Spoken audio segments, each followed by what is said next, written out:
Buffalo Bills got a big win over the Pittsburgh Steelers in Week 13, moving to 8-4. And if that won't fire you up, well, this Bills news that we're going to talk about on today's show absolutely will. You see Josh Allen taking a hit there from Patrick Queen that we all know was not flagged. We're going to talk about how that changed the tide for the Bills in this game, potentially the rest of the season on today's show. But if you guys are still jacked up about that win over the Steelers in Week 13, I need you to do one thing for me. Go down below and hit that thumbs up icon. Like today's video because the Bills are 8-4. Vibes are kind of up right now, and I need the Mafia to all be in agreement that the Bills are kind of back here. Go down below, hit that thumbs up icon if you're still fired up. This hit on Josh Allen. Remember, Josh slid on this run. It was just short of the first down marker, and Patrick Queen came in with a late hit. He tried to raise up a little bit. It wasn't any head-to-head contact or anything like that, but he did make big-time contact, and it should have been flagged. Gene Steratore said, just plain and simple, yep, should have been flagged, and it was not. Now, the Bills eventually ended up taking big-time control of this game, and it was largely in part because of this hit that kind of fired up the rest of the roster. Sal Capaccio said this on Twitter about the Bills and their reaction. He said, several Bills players told me in the locker room that they felt the energy and demeanor of the team changed on the sidelines after Josh Allen was hit by Patrick Queen just before the 2-minute warning in the first half. And remember, the Bills were down 7-3 at this point. There was no penalty called. Alec Anderson said, we try to keep 17 as clean as possible. And then when somebody goes out there and does a cheap shot like that, it kind of wakes everybody up to, we got to set our jaws and we got to come out there and get ready to swing. It's going to be a Mike Tyson fight. And it was. The Bills won that Mike Tyson fight. They were getting a push. They were getting, in the heads of Steelers defenders. As a matter of fact, Josh Allen was getting in the heads of Steelers defenders all day. It was rent-free. Cam Hayward literally went to the reporters in the postgame and tried to say that Josh Allen need him on purpose and admitted to it. No, it was because Cam Hayward was trying to hold Josh Allen down because Josh Allen was opening up a can of whoop-ass on that Pittsburgh defense. It was the same with T.J. Watt. T.J. Watt was flustered all day long. And now we know that Josh Allen was clearly in the head of Patrick Queen as well. So it was awesome to see that from the Bills kind of just take over a game and really dictate the tempo the rest of the way because they were getting the Steelers all flustered. McDermott said this about the situation. He said, it definitely caused a stir on our sideline. That was nose to nose. Nobody backing down. They weren't backing down. We weren't backing down. We came to play. So you hit our quarterback like that, you're going to spark our team just a little bit. Yeah, there was some fighting going on the sidelines after this hit was made, and rightfully so. This team rides and dies for number 17. And it's about damn time that this team woke up. It's about damn time that this team got a little spark and a little fire under their behinds a little bit because they've been looking pretty, nonchalant over the past few weeks, for lack of a better word. Like, they were just going through the motions against the Houston Texans, going through the motions against the Miami Dolphins in that loss. Like, this team has not felt or looked inspired at all over the last month or so, and we saw them kind of rejuvenated in this one against Pittsburgh. Now, more from David Edwards here, the left guard for Buffalo. He said, the sicko that he is, loving it. We really fed off of that. I think you know this, but Josh is crazy. Things like that energize him. It gives him life, us life. That was a little turning point of the game. Now, yeah, it was certainly a turning point of the game. The Bills were down 7-3 at the break and ended up having 23 points unanswered for the rest. But could this be the turning point not only for the game, but for the rest of the season?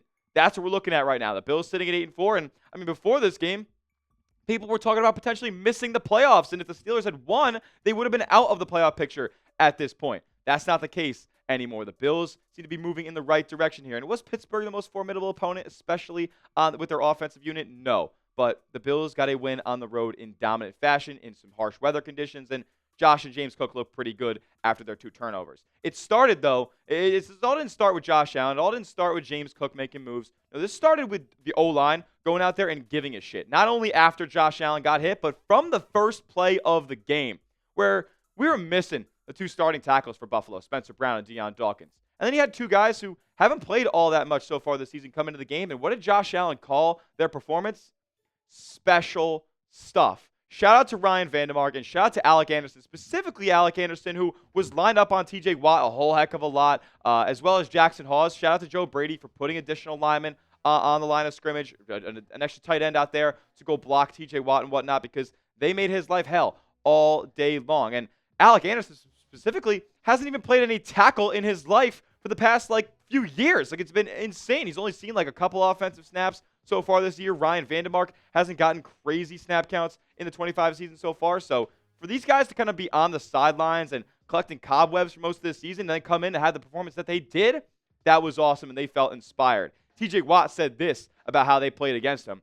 He said, we're going to have to watch the film, but it was an ass-kicking in all areas. That feels good, considering that the Bills did not have their two moneymakers on the bookends of their tackles there. Alec Anderson said this on the TJ Watt matchup. He said, just got to go out there, and wherever that dude is lined up, block the mother effer. I mean, there isn't much strategy or, game planning for TJ Watt. Like, he is the best, if not, one of the top edge rushers in football. So you just got to go out there and make contact with the guy and block him. And they did. On the first play, as a matter of fact, Jackson Hawes actually sealed TJ Watt off of on the edge, and it got a big 15, 16-yard gain for James Cook there on the first right side pitch of the ball game. Now, it's like I said that about James Cook. Like, they kept Josh Allen protected. Josh Allen wasn't sacked one time in this game after being on his back 8 times against Houston. But it was really the run game at the offensive line opened up that really made a difference for Buffalo and helped them set the tone. Dan Orlovsky said that the Bills' offensive line created 138 yards before contact. Pittsburgh created 34. So, quick shout-out to the Bills' run defense for holding it down in this one as well. Like, the Steelers are one of the better running teams with better jumbo formations in football, and they only created 34 yards before contact in this game. The Bills, holes open everywhere, and they were spamming that 26 duo. I mean, right up the gut. They were just going, same play, same play, same play. TJ Watt talked about it during this game. He was like, I've never seen a team run the same exact play so many times and have it work that many times and have it be that easy for them. Holes were wide open all day. Big time credit to the offensive line for having a bounce back game. And with this, the way that the Bills ran the ball yesterday, like, I'm thinking back to how Buffalo got their start to the season where they were 4-0 and they were looking good. The Bills need to lean into the rushing identity that they had through the first couple of games of this season. They had over 200 yards rushing on the ground against Pittsburgh. They've had multiple games that they've won in dominant fashion where they've been over the 200-yard mark on the ground. As a matter of fact, they are 5-0 when rushing the ball for 150 yards. Maybe lean into that a little bit more. I know you have 17 back there. I know 17 can make any play on the football field.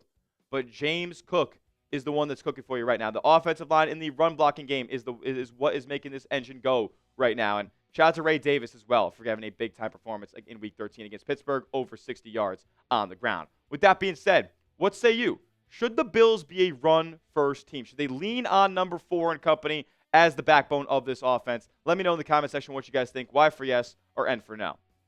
Because when you just look at the personnel on this team, like, it makes no sense to be a pass-first group. When it's already asking a ton for your receivers, like Keon Coleman, Khalil Shakir, Brandon Cooks, Gabe Davis, like, doesn't matter who's out there, Tyrell Shavers, it doesn't matter.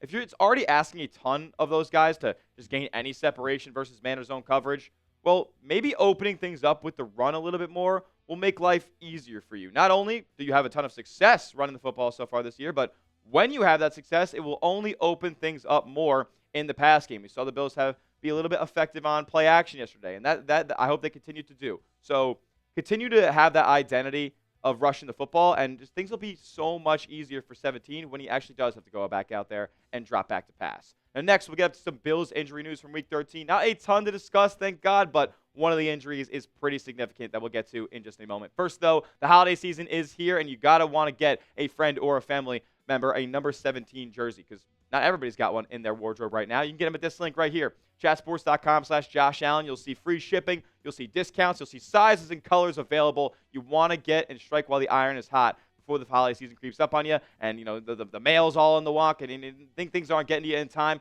You want to take care of this right now. So do it at this link, chatsports.com/Josh Allen, to get your number 17 jerseys today. That link's in the comment section and description of today's video. All right, man, some Bills injury news that we got to get to here, as unfortunately, Joey Bosa went down with a hamstring injury.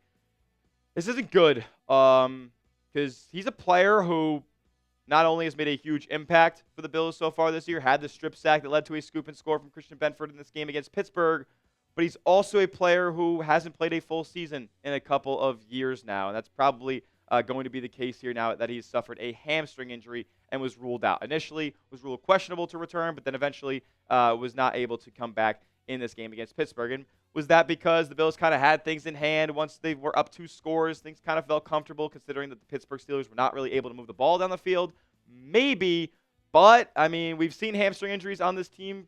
Actually, currently, as a matter of fact, Dalton Kincaid is dealing with a hamstring, and he has missed basically a month of the season so far. So, not good news for Joey Bosa, and not good news for this Bills defense and this Bills defensive front that has continued to see injury after injury after injury. I mean, when will it end? You have Ed Oliver on injured reserve. Michael Hoyt tore his Achilles on IR out for the year. You got Landon Jackson, who's on injured reserve. He might be out for the year as well. I mean, when will these guys catch a break? I mean, A.J. Epinez's dealt with injuries. You've had DaQuan Jones dealing with injuries. Like, it never ends. And now it's with Joey Bosa, who has already dealt with more injuries so far earlier this year, which he hasn't had to miss time for with that wrist, but his production was certainly hampered by. Now he's certainly going to be hampered by a hamstring injury, and that is just not good news. If he has to miss time here with the Bills matching up with the Cincinnati Bengals in Week 14, you have some guys on the practice squad that could potentially help you. Defensive end Morgan Fox. He's had a pretty respectable career for the most part. I was surprised the Bills were able to just sign him in free agency during the season. He's had seasons with 6.5 sacks.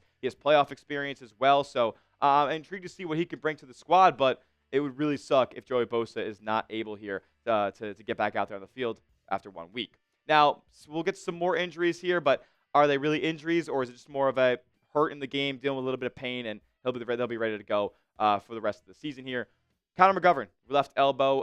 Neither of these guys missed any time, but Tracy Wolfson was noting that he was in a lot of pain there on the sideline, got it worked out by trainers, and he was back out there on the next drive. And then Cole Bishop, he didn't miss any plays either, but you could clearly see that he was a little bit hobbled after being kicked in the thigh hip area by Kenneth Gainwell. So if these two end up on the injury report this week, we will know why, but I don't think it's anything that we should be too concerned about here as much as we should be with Joey Bosa. Now, a positive injury update of a guy that we just mentioned, alluded to earlier, Ed Oliver. Yes, Ed Oliver is actually looking like he's in a pretty decent spot in his recovery process. If you remember, he has an elbow injury going on right now, and he doesn't have an elbow brace on anymore, which is good news. We saw that the other day at practice. He's picking up and lightly tossing his child, who looks to be roughly 20 pounds per banged-up Bills here. He's on the accelerated rehab program, and right now, almost 5 weeks out. This is done closer to about 8 to 10 weeks. He's working hard and on track for a playoff return, getting closer. So I would assume that Ed Oliver potentially could return